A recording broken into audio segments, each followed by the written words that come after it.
Hi అండి. నిన్న ఒక పొడి పెట్టాను. ఆ పొడి ఏమిటో చెప్పుకోవాలని చెప్పాను. ఆ పొడి వచ్చేసి ఏమిటంటే తేగల పొడి.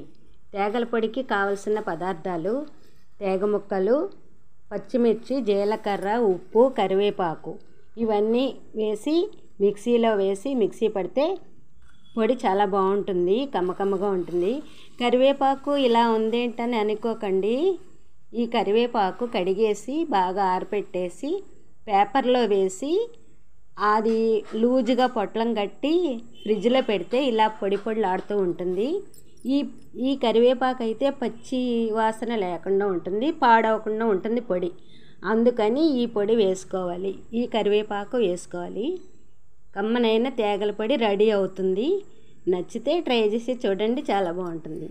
ఎలా ఉందో కామెంట్ బాక్స్లో పెట్టండి.